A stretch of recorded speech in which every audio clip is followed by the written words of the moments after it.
Well, how you doing? This is Lloyd Dennis again on Intentionally Thoughtful. I was intentionally thoughtful today, and I keep hearing people talk about we need to make America great again. And, there's some truth to that, that America has slipped. We used to be a top-rated power. Well, we're still a military power. But our country is rated like 20th in the world in terms of most other indicators of a thriving society. And why did that happen? First, this thing about American exceptionalism, I want to put that to bed. That's a big myth. America ended up becoming the power that it is because World War I and World War II were not fought on American soil.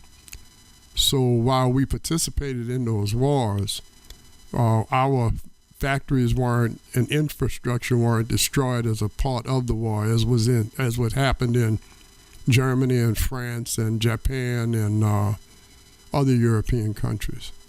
So America, while we built our industrial capacity during World War II, we didn't have our infrastructure destroyed. And so for a while, America was the big manufacturing leader and economics around in the world until the other societies caught up. And while we did have a monopoly on industrial output or manufacturing, we took advantage of it in some ways and built some of the absolute worst automobiles and machinery that was ever produced. I'm talking about, the 70 and 74 models. And then when other folks caught up, we had to catch up with the quality. And I think Americans are capable of producing quality. But the fact that America became number one in the world wasn't due to American exceptionalism. It was due to the fact that the rest of the world had been bombed out and beat up after two great wars. And they had to catch up. Now, the other thing is that, so America has kind of been in a steady decline, but the reason it's been in a steady decline is because we had a society that on purpose tried not to invest in the education of brown and black children. So American cities, because of white flight, basically, went into decline. Cities were left without the resources to provide quality public education. And so we ended up in a situation now where, and we're getting worse now. I don't know how anybody can talk about making America great again without investing in education. The countries that have surpassed us in the world are those that invest a lot in their children, a lot in the development of children, a lot in education. They have some of the best education systems in the world. And we have not done that. We've let public education decline.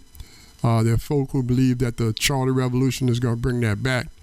But what we're finding out here in New Orleans is no matter who runs the schools, if there's not enough money in the system, you can't do the things that need to be done in the schools.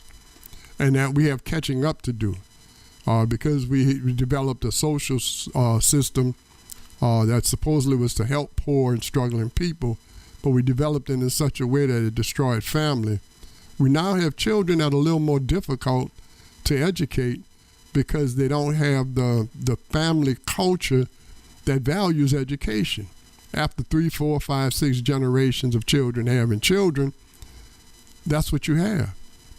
So, to make America great again, I think what we really need to do is figure out how we're going to invest in children and how we're going to take young people, who grow up without really good examples of people who have sought to achieve in life.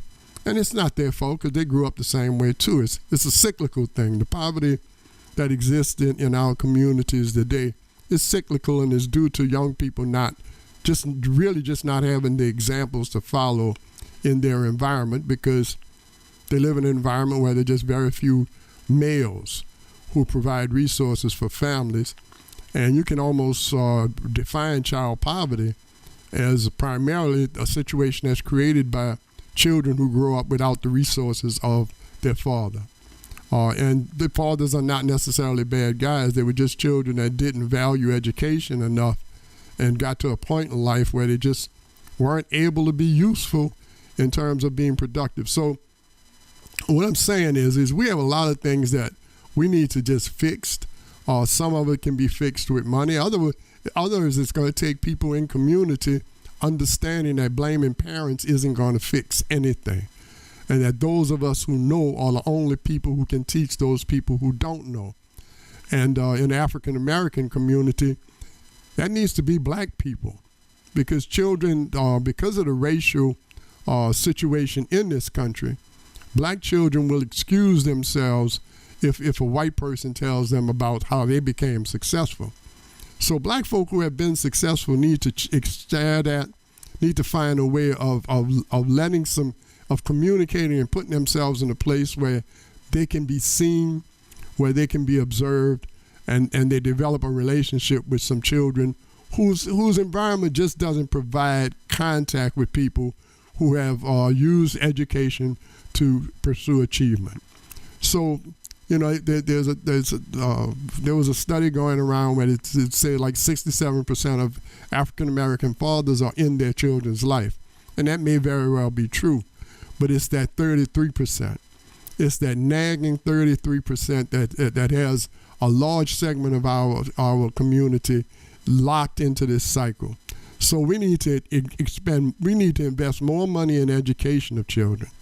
We need to invest more money in educating teachers and preparing teachers for the classroom.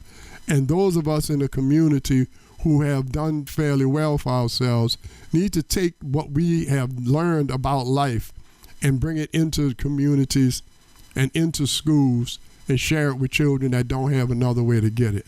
And so we can point the finger all we want, but I'm telling you what's not going to make America great again is cutting back on all the services that young people need and cutting back on the availability of higher education.